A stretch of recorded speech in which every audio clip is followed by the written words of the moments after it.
My engagement party transformed into a nightmare. My father, in a fit of rage, demanded I hand over my $50,000 wedding fund to my brother, threatening to call off my engagement otherwise. When I refused to back down, he struck me across the face with such force that I reeled backward. Staring him down, I promised, "You're about to receive a shock you won't soon forget." Within minutes, police officers entered, and my father's face went white with disbelief. There are moments that redefine everything you believe to be true. For me, that pivotal moment arrived at my own celebration, when my father, my very own father, physically assaulted me. My refusal stemmed from his demand for my meticulously saved wedding fund, 5 years of hard-earned money, intended for my perpetually irresponsible brother. That evening wasn't merely a gathering. It was an explosion of familial treachery, forcing me to finally acknowledge truths I'd consciously overlooked for decades. From the outside, our suburban Connecticut home presented the quintessential image of an American family. My father, Robert, an insurance salesman. My mother, Karen, a part-time administrator. And Tyler, my older brother, the undisputed golden child. I, in contrast, was the conscientious one, the meticulous planner, the diligent saver. This established dynamic wasn't recent, it was deeply rooted. My parents were perpetually poor money managers, leading us to live paycheck to paycheck. Despite their respectable incomes, credit card debt was simply a given. I can still recall the hushed, angry arguments echoing late at night, as they presumed Tyler and I were asleep, discussing overdue bills and struggling to make ends meet. They even refinanced our home twice just to stay afloat. Tyler, a few years my senior, embraced this financial instability wholeheartedly. By 16, he'd already maxed out his first credit card, one co-signed by our parents, which they promptly paid off. At 18, he totaled 2 cars, they replaced them. By 20, he dropped out of the community college they were funding, a decision they charitably termed finding his path. Witnessing this consistent cycle of enablement, I resolved at 18 that I would forge a completely different life. The summer before commencing college, I juggled 3 jobs: waitressing mornings, stocking shelves afternoons, and data entry evenings. Every penny I earned was meticulously directed towards my education. My parents, still bankrolling Tyler's endless aspirations, informed me they had nothing left to offer. Consequently, I pursued every scholarship opportunity imaginable, graduating with a pharmaceutical science degree and minimal student loans. A testament to my tireless work through college and maintaining a 3.9 GPA for my merit scholarship, my disciplined approach persisted post-college. To economize, I shared an apartment with 3 other women. My Honda was a decade old, but I maintained it flawlessly. Lunches were always home-packed and every dollar meticulously tracked. My colleagues likely considered my habits extreme, yet I was driven by a clear objective. I craved security. I envisioned a future devoid of the late-night financial anxiety that plagued my parents. And yes, ultimately, I desired a beautiful wedding and a home with the right partner. So I saved diligently. For 5 years, I allocated a minimum of 30% from every single paycheck. By 27, I had accumulated $50,000, specifically designated for my future wedding. Meanwhile, Tyler pursued a series of ill-fated get-rich-quick schemes. Multi-level marketing, day trading, house flipping, various investments. Predictably, each venture spectacularly imploded. 3 years ago, I crossed paths with Michael Bennett at a pharmaceutical conference. He was a software engineer specializing in medical research program development. Michael was refreshingly different. He respected my financial boundaries, never pressuring me on shared expenses beyond my comfort, and genuinely admired my disciplined approach. As our relationship deepened, I was completely open about my wedding fund. He was deeply moved that I had been planning for our shared future even before we met. Once engaged, he began contributing, though the substantial majority originated from my years of meticulous saving. 2 months prior to our engagement party, Tyler's latest enterprise, an energy drink business, utterly collapsed. He had somehow amassed a staggering $70,000 in debt. I later discovered my parents had already provided him $20,000 from their retirement savings, but it proved insufficient. They were financially depleted, overwhelmed by their own credit card debt, and a second mortgage on the house. My mother's calls grew more frequent, her casual small talk inevitably drifting to Tyler's stress levels or the perceived unfairness of the business world towards innovative thinkers like him. I recognized the familiar pattern. They were subtly preparing the ground to request money. However, I never anticipated the lengths they would go to. We planned our engagement party at the Westbrook Garden, a stunning venue adorned with fountains and twinkling string lights. I personally covered the deposit and dedicated weeks to coordinating every detail. Michael's parents traveled from Oregon, and friends arrived from across the nation. The day promised perfection. Indeed, it dawned with flawless weather. The Westbrook Garden was enchanting, its fountains providing a serene ambiance. The fairy lights I'd meticulously strung shimmered. In anticipation, caterers had arranged exquisite appetizer stations, adorned with calligraphy signs I'd personally crafted. Even the floral displays, blue hydrangeas and white roses, mirrored my exact vision. Michael and I arrived early to ensure everything was in place. He looked incredibly handsome, and I felt radiant in my cream-colored cocktail dress, a deliberate splurge for the occasion. We walked hand in hand, stealing kisses, whispering about our shared future. In those precious moments, everything felt perfect. Michael's parents, David and Elizabeth, were the first to arrive. Elizabeth immediately embraced me, warmly declaring I was already like a daughter to them. David, more reserved but equally gracious, shook Michael's hand and pulled him into a hug. They presented us with a small wrapped box, Elizabeth's grandmother's pearl earrings destined to be something blue for the wedding. Their thoughtfulness brought tears to my eyes. My parents and Tyler arrived 40 minutes later, just as other guests began filling the garden. My mother's hug was stiff, her eyes scanning the venue as if mentally tabulating the cost. My father gave me a quick peck before instantly cornering Michael's dad to discuss the stock market. Tyler stood awkwardly, appearing uncomfortable in a wrinkled, ill-fitting button-down shirt. "Nice party, Cass," he mumbled, avoiding my gaze. "Must have cost a fortune." I chose to ignore the underlying implication and offered to show him to the bar. As we walked, I noticed him repeatedly checking his phone, anxiously glancing toward our parents. Something felt off, but I pushed the feeling aside. This was my engagement party. I wouldn't let family tension spoil it. Over the next hour, I mingled, accepting heartfelt congratulations and introducing our families. My college roommates had driven 3 hours. Colleagues from the lab presented us with a beautiful crystal vase. My childhood neighbor, who had watched me grow up, dabbed her eyes, telling Michael how truly fortunate he was. Yet, each time I sought out my parents, they were huddled with Tyler in various corners of the garden. My mother's expression became increasingly distressed. My father kept checking his watch, downing 2 scotches in rapid succession. Tyler paced, gesticulating emphatically. Something was undeniably amiss. "Is everything okay with your family?" Michael whispered, finding a moment alone with me. "They seem agitated." "I'm not sure," I admitted. "But whatever it is, it can wait. Tonight is about us."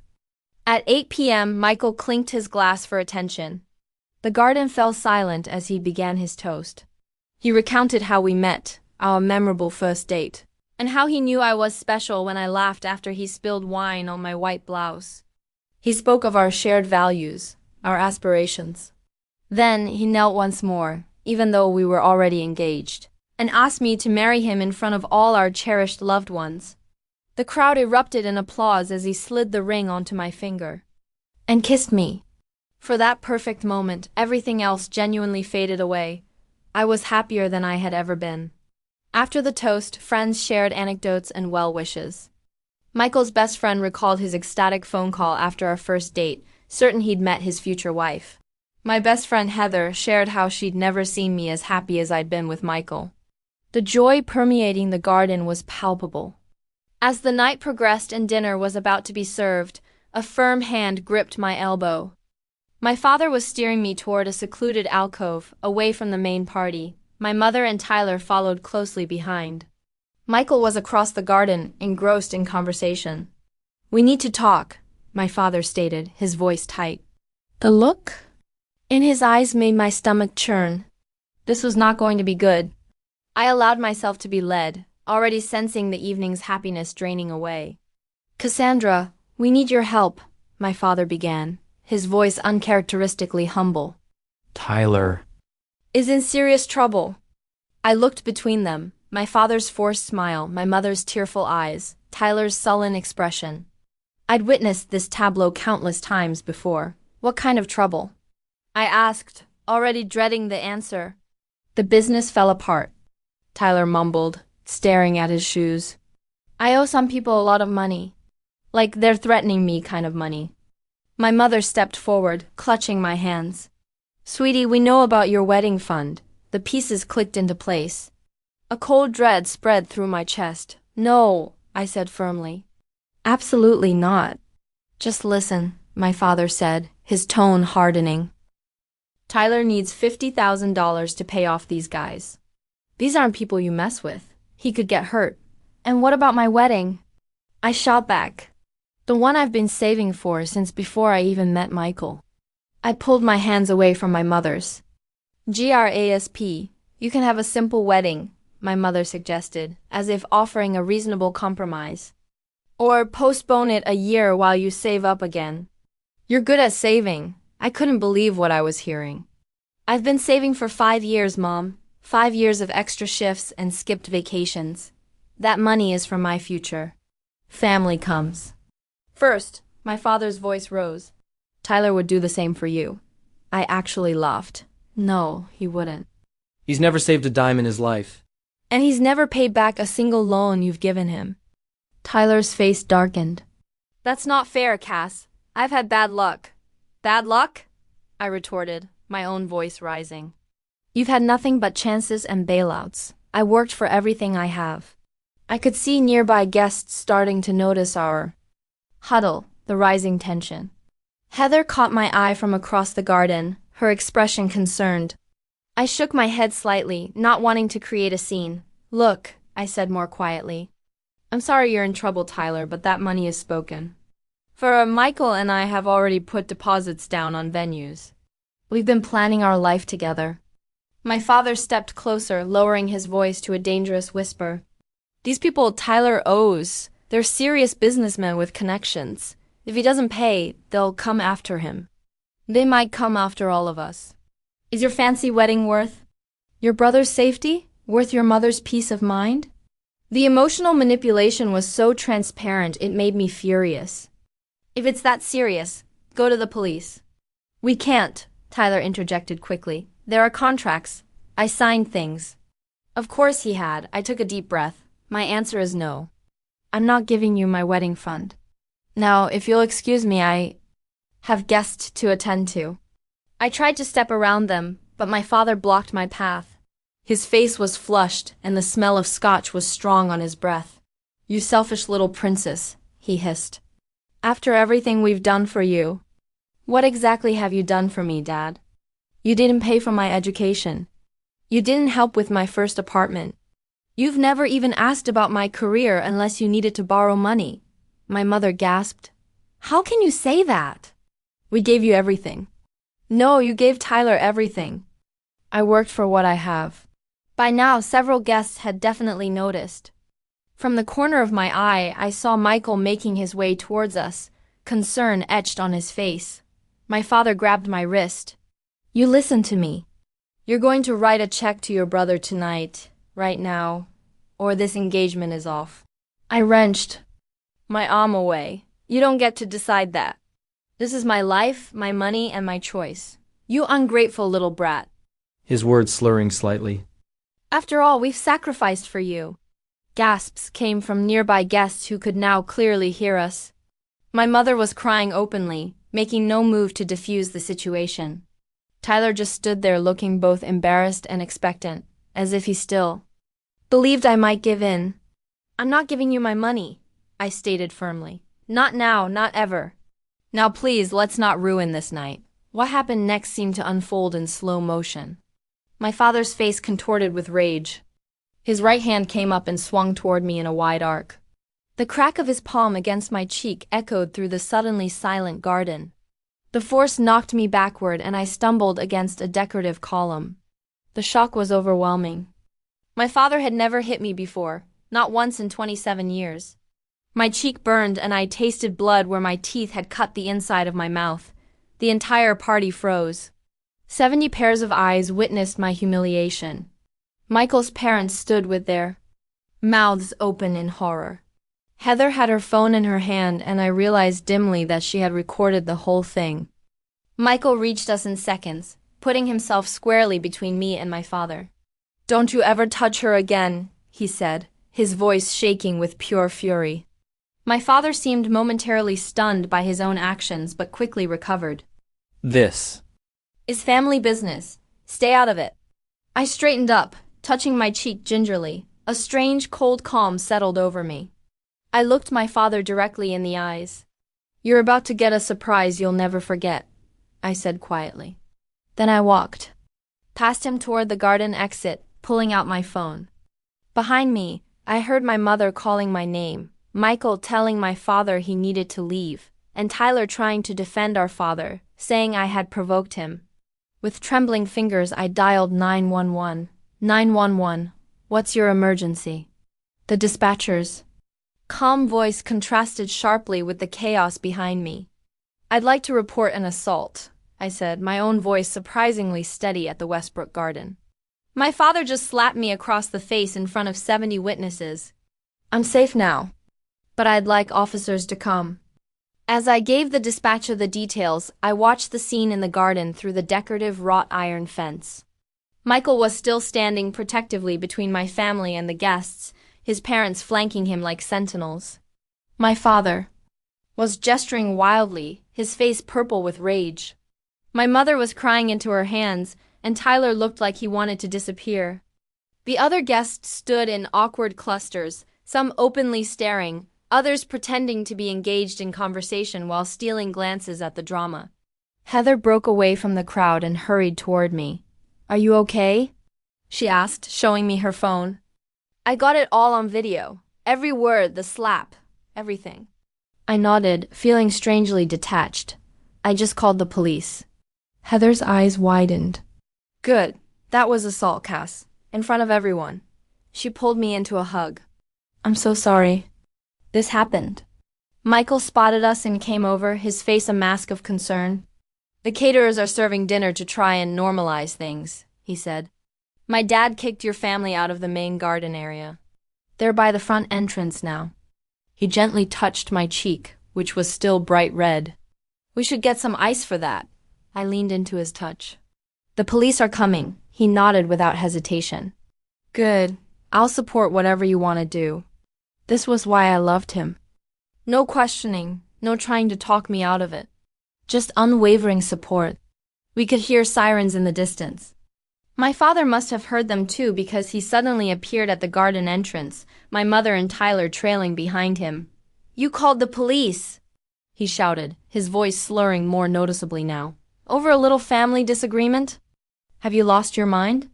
You assaulted me in front of 70 people, Dad. That's not a disagreement. That's a crime. I barely touched you." He protested, looking around wildly as if seeking support. "Tell them, Karen, it was just a tap." My mother looked torn, her loyalty to my father warring with what she had witnessed. "Robert, you did hit her pretty hard," she admitted quietly. "Whose side are you on?" he snapped at her. 2 police cruisers pulled up to the curb, their lights flashing. 4 officers got out immediately, assessing the situation. "I'm Officer Jessica Taylor," said the female officer who approached us first. "We received a call about an assault." "That would be me," I said, stepping forward. My father slapped me during my engagement party when I refused to give my brother my savings. Officer Taylor nodded professionally, taking out a notepad. "And?" "Your father, is that man there?" I pointed to where my father stood, now attempting to straighten his tie and compose himself. "Robert Mitchell." The officers split up, 2 staying with me to take my statement while the others approached my father. I explained everything, from the history of financial manipulation to the confrontation and assault. Heather showed them the video she had captured. That's pretty clear evidence, Officer Taylor said after watching it. Would you like to press charges? I hesitated only briefly. Yes, I would.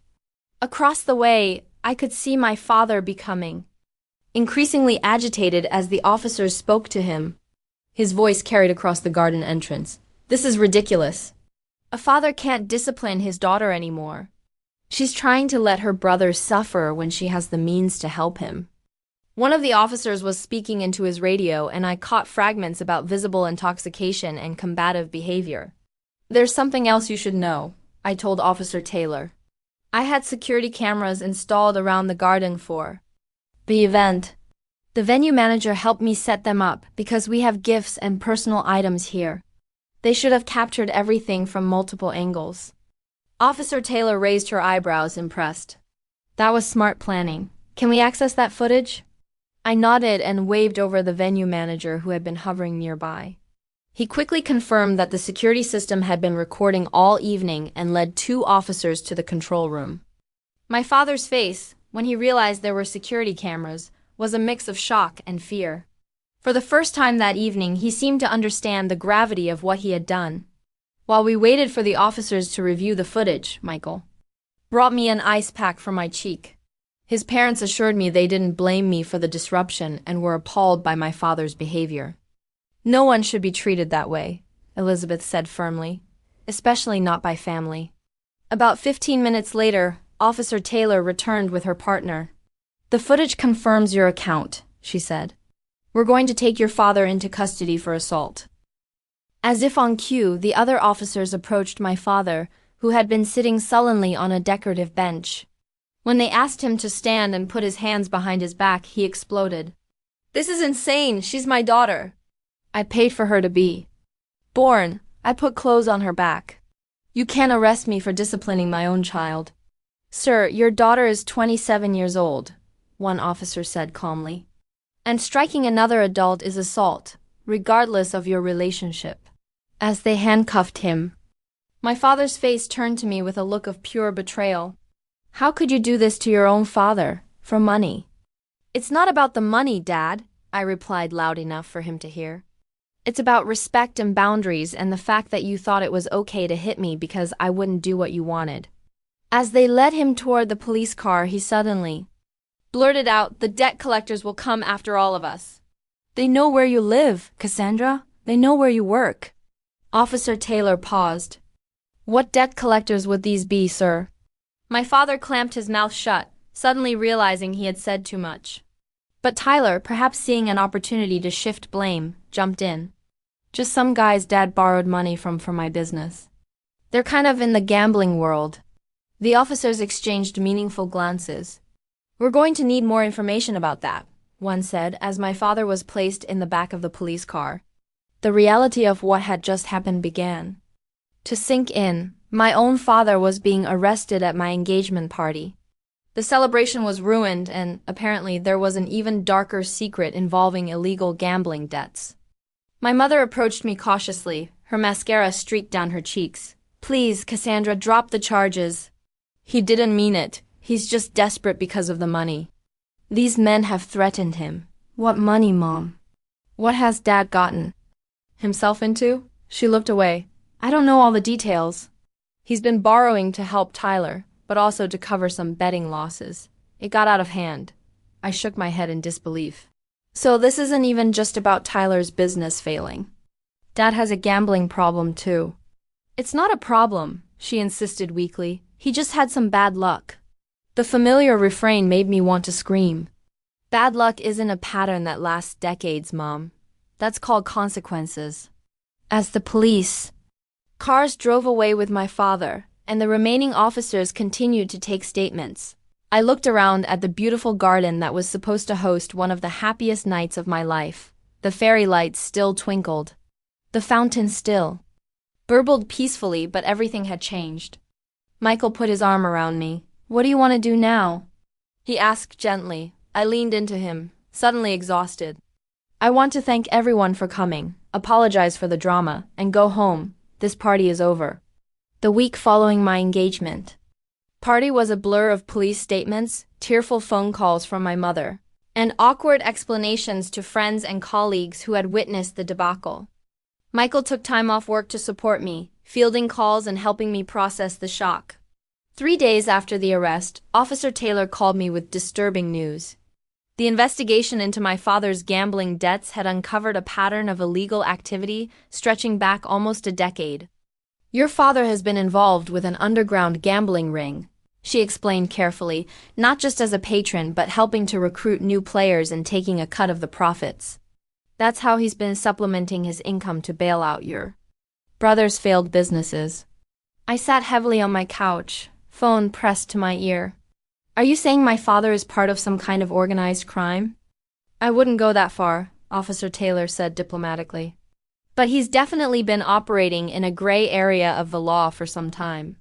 The district attorney is considering adding charges of illegal gambling and possibly even money laundering to the assault charge." This revelation explained so much about our family dynamics over the years, the mysterious business associates who sometimes called late at night. The weekends my father would disappear for sales conferences, but return with no materials or new contacts, the cash he always seemed to have despite our perpetual financial struggles. More shocking revelations followed when my Aunt Patricia, my father's sister, called me the next day. "I saw what happened on Heather's Facebook," she began.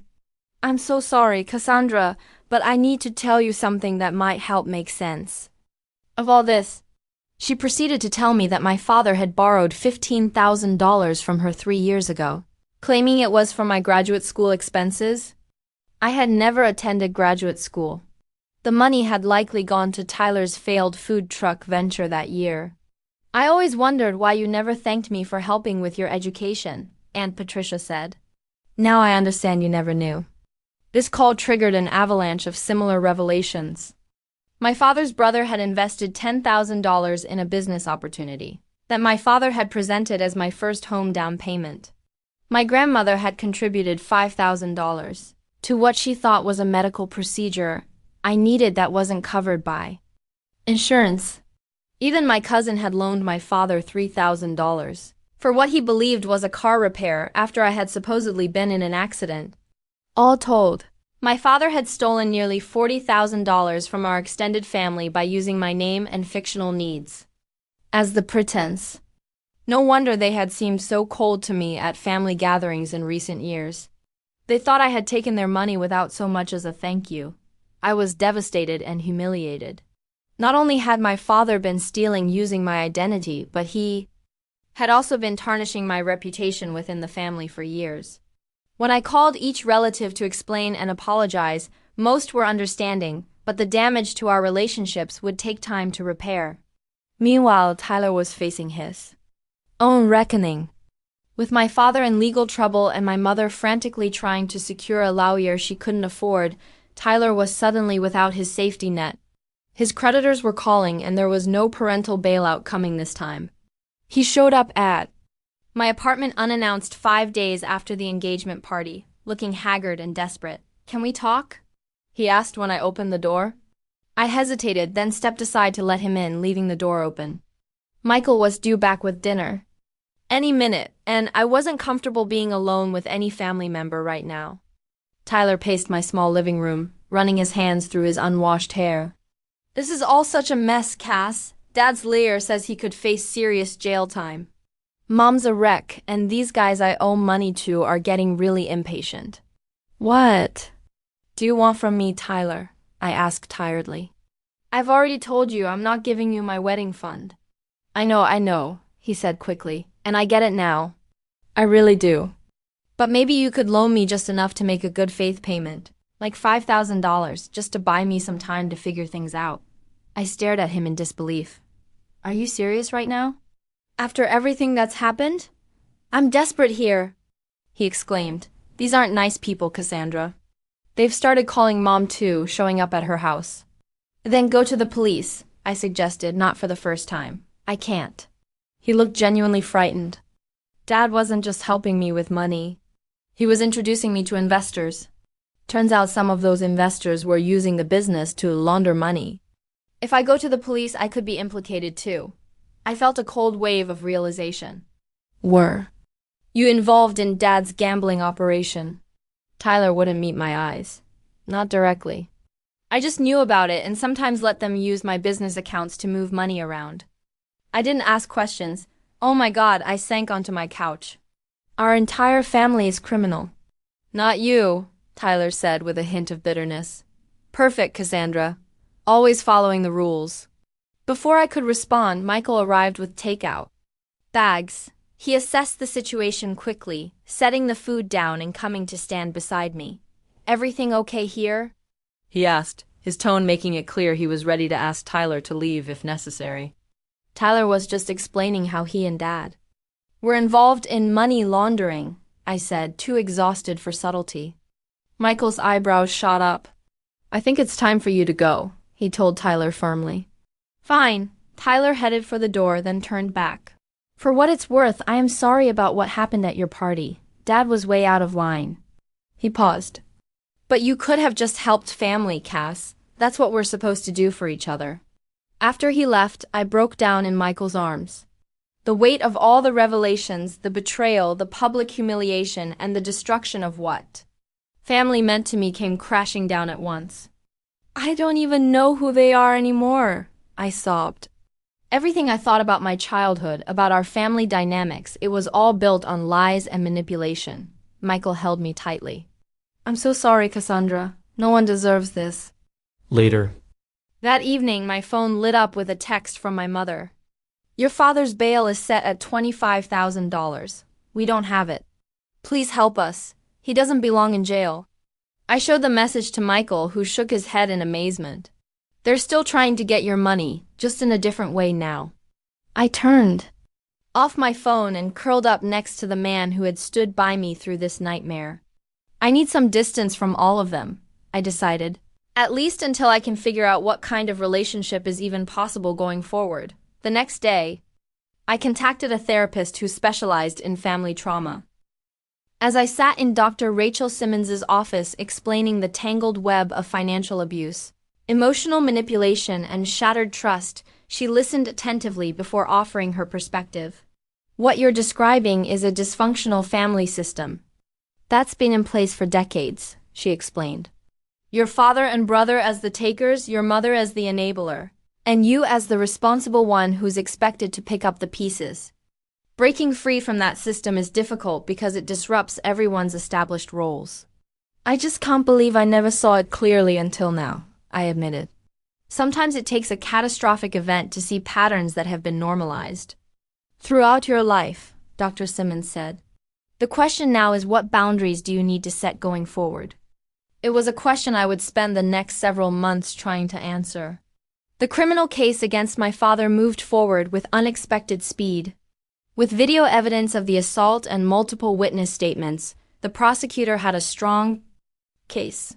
But it was the financial crimes investigation that truly unraveled my father's life. 2 weeks after the engagement party incident, federal agents became involved, following the money trail from the gambling operation into various business accounts, including several connected to Tyler's failed ventures. My brother wasn't arrested, but he was called in for multiple interviews as a person of interest. Meanwhile, I threw myself into therapy with Dr. Simmons, meeting twice weekly to process not just the recent trauma, but the lifetime of manipulation I was only now recognizing. The clarity that came with distance was both liberating and painful. I always thought I was the problem, I told Dr. Simmons during our 4th session. Too rigid, too cautious, too unwilling to help family. But you were just responding to their constant taking, she explained. That's called gaslighting. When someone behaves inappropriately but makes you feel like you're the one with the problem. It's a common tactic in financially abusive relationships. I began keeping a journal, documenting memories that now appeared in a new light. The time my father borrowed my first tax refund check when I was 16, promising to return it but never did. The Christmas when Tyler received a car while I got a sweater because you're more practical and don't care about material things. The guilt trips when I couldn't attend family events because I was working extra shifts to pay for my education. Michael was my rock throughout this process. He never pressured me to reconcile with my family or to move on before I was ready. Instead, he listened, validated my feelings, and supported my journey towards setting healthy boundaries. I've been thinking about the wedding, I told him one evening as we sat on our small apartment balcony. I don't think I can go through with the big celebration we planned. At least not now, he took my hand. Whatever you want to do is fine with me. We could postpone, have something smaller, or even elope. The important thing is that we're together. His understanding brought tears to my eyes. I think I'd like something small, just us and a few close friends. Maybe your parents? I don't think I'm ready to face my family at a wedding. My mother continued to call and text daily. Her messages, oscillating between guilt trips. I can't believe you'd abandon your father when he needs you most. And desperation. Please. We're going to lose the house if you don't help with his legal fees. I maintained minimal contact, responding only to provide basic updates about my well-being, but refusing to engage in discussions about money or my father's case. Tyler's situation deteriorated rapidly. Without my parents' financial support, and with his business connections now under federal investigation, he found himself truly on his own for the first time in his life. He was forced to sell his luxury car, move out of his expensive apartment, and take a job as a bartender to make ends meet. 3 months after the engagement party, he called me. Our conversations had been strained and infrequent, but his tone was different this time. I got a reality check, he admitted without preamble. My landlord showed up with an eviction notice, and I realized I had nowhere to go. Mom and Dad can't take me in. All my friends who I thought were so solid suddenly don't return my calls now that I can't pick up the tab. It's like everyone's gone. That sounds really hard, I said carefully, not wanting to offer false sympathy, but acknowledging a struggle. Yeah, anyway, I found this studio apartment. It's kind of a dump, but it's what I can afford on my bartending salary, and I'm looking into night classes to get some kind of certification. I figure I need a skill that actually pays. That sounds like a good plan, I offered. There was a long pause. I never thanked you properly, he finally said, for paying for that lawyer consultation when Dad was first arrested. I know you didn't have to do that. I had forgotten about that. In the immediate aftermath, I had arranged and paid for an initial legal consultation for my father before the full extent of his crimes became clear. It wasn't much, but it was something. You're welcome, I said. And I'm sorry, Tyler continued, his voice rough, for everything. For the engagement party, for all the money over the years, for not seeing how hard you worked while I just took. I've been a shitty brother. It wasn't a complete acknowledgement of everything that had happened, but it was more accountability than Tyler had ever shown before. Thank you for saying that, I replied. Meanwhile, I reconnected with extended family members who had been victims of my father's schemes. My Aunt Patricia invited me to lunch, and we slowly rebuilt our relationship as she shared stories about my father's youth that helped me understand his obsession with money and status. Your grandfather was very hard on him about providing for his family, she explained. Nothing Robert ever earned was enough. I think he's been trying to prove himself his whole life. Understanding didn't excuse his behavior, but it helped me contextualize it. I wasn't ready to forgive, but I was beginning to process my feelings in a healthier way. Months after the engagement party, my father accepted a plea deal. He would serve 18 months in a minimum security facility for the financial crimes, with the assault charge resulting in probation to be served after his release. He would also be required to pay restitution to the family members he had defrauded and attend mandatory financial counseling and gambling addiction treatment. My mother was devastated by the sentence, claiming it would destroy what remained of our family.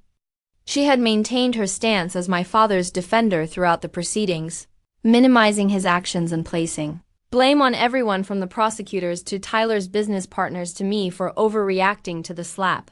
Will you at least come say goodbye to him before he reports to prison next month? She begged during one of our infrequent phone calls.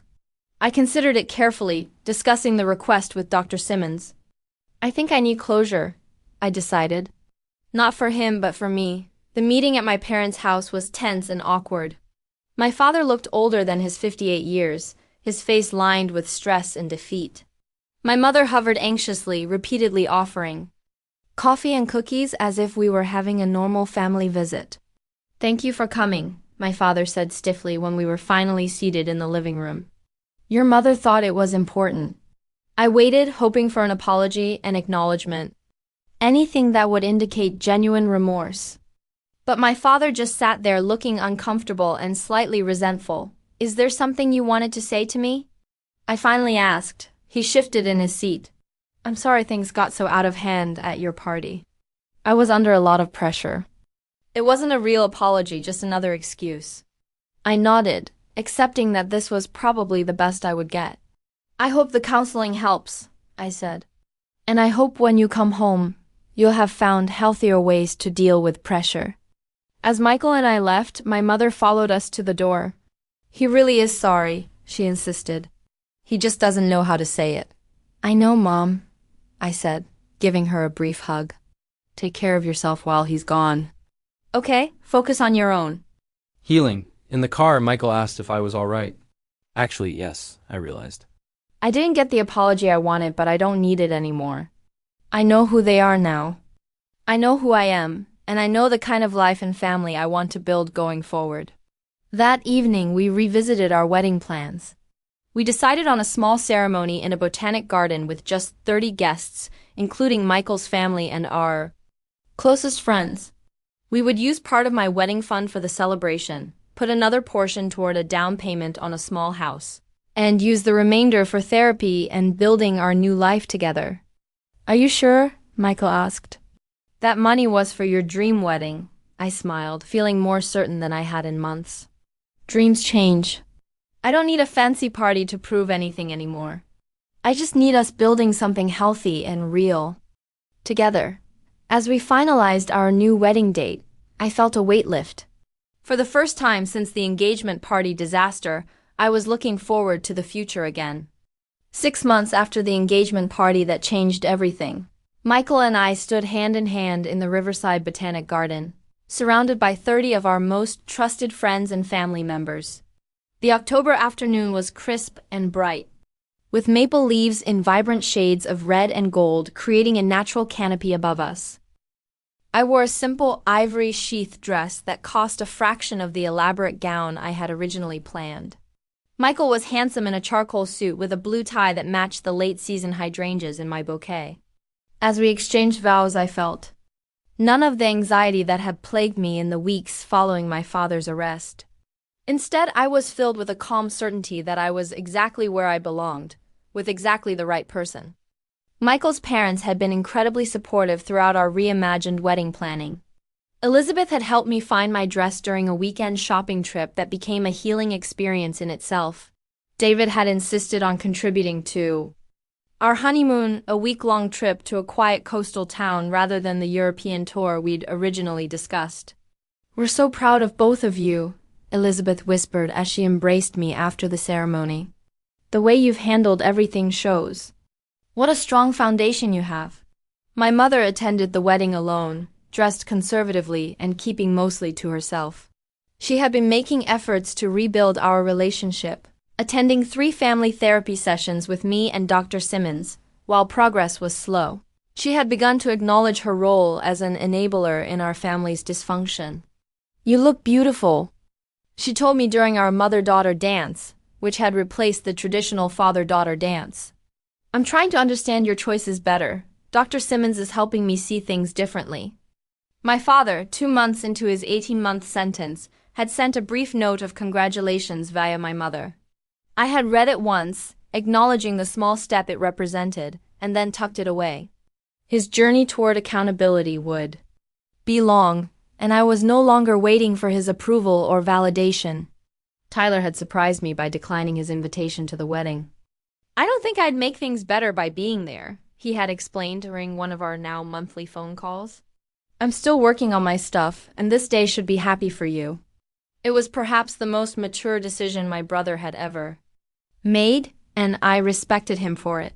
He had been attending Debtors Anonymous meetings and working steadily at the bar, even receiving a promotion to shift manager. Small steps, but in the right direction. After the ceremony, we gathered in the gardens. glass-enclosed pavilion for dinner. The intimate setting allowed for genuine conversations rather than the superficial mingling of larger weddings.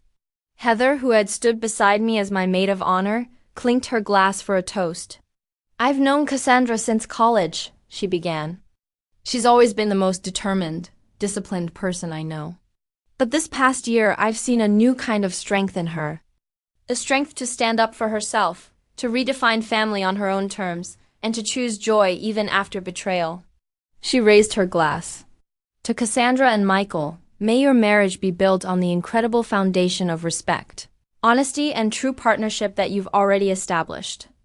As applause filled the pavilion, I leaned into Michael's embrace, thinking about how differently this day had turned out from what I had originally envisioned.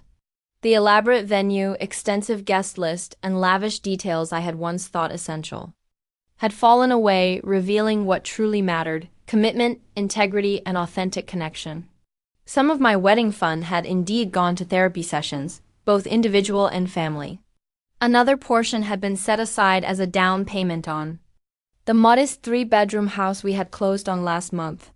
The remainder covered the smaller, more meaningful celebration. I regretted none of these decisions.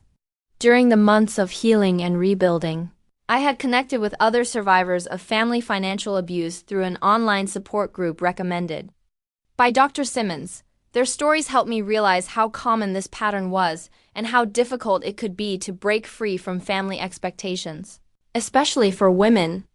I had even begun volunteering with a financial literacy program for young adults, sharing my experience as a cautionary tale while teaching practical budgeting skills. As the evening progressed and our guests enjoyed the simple but elegant dinner we had chosen, I stepped outside for a moment of quiet reflection.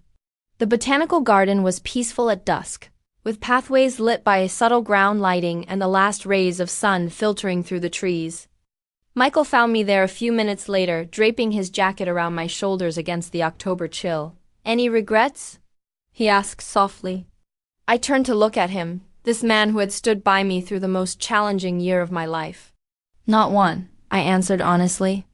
"I wish things had been different with my family. I wish my father had been the man I thought he was growing up, but I don't regret standing my ground. And I definitely don't regret marrying you today exactly like this." He smiled, pulling me close. "I'm so proud of you. I know this year has been incredibly hard."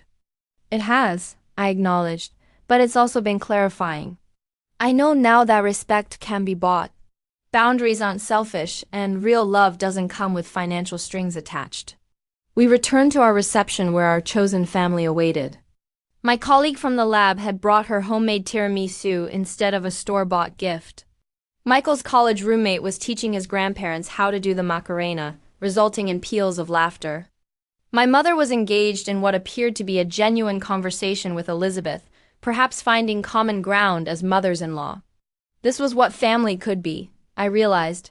Not perfect, certainly not without challenges, but built on mutual respect rather than obligation and fear. As Michael and I cut our small wedding cake, I thought about the journey ahead. We would build our life together deliberately, making conscious choices rather than following prescribed paths. I no longer felt the need to prove my worth through an expensive wedding or to earn my family's approval through financial sacrifice. The freedom in that realization was perhaps the greatest gift of this difficult year. Later that night, as we danced under string lights to our last song, I whispered to Michael, "Thank you for helping me learn what real family means." He kissed my forehead gently. "We're just getting started," he promised. And as our guests surrounded us with love and well wishes, I knew it was true. The family we would build together would have different values, different patterns, and different definitions of loyalty than the one I had grown up in. That family had been built on financial dependence, unspoken obligations, and the fear of saying no. Ours would be built on mutual support, honest communication, and the freedom to set healthy boundaries. The road to healing would be long. My relationship with my parents and brother would continue to evolve with setbacks and difficult conversations alongside moments of genuine connection. But I had taken the first and hardest step, standing up for myself and refusing to participate in destructive patterns, even when it meant facing rejection and anger from those I had been taught to please at all costs. As we bid farewell to our guests and prepared to begin our married life, I felt a sense of peace that had eluded me for most of my life. The $50,000 wedding fund that had triggered so much drama had ultimately given me something far more valuable than the perfect celebration. It had given me the chance to redefine family on my own terms. "What are you thinking about?" Michael asked as we drove away from the garden, our simple reception finished, our new life together just beginning. "I'm thinking that sometimes the hardest moments lead to the most important growth," I replied. "And I'm thinking how grateful I am that we get to decide what our future looks like together." If you've ever had to stand up to family pressure for your own well-being, I hope my story shows that setting boundaries, while painful, can lead to tremendous personal growth and healing. Thank you for listening to my journey, and remember, sometimes saying no to others means saying yes to yourself.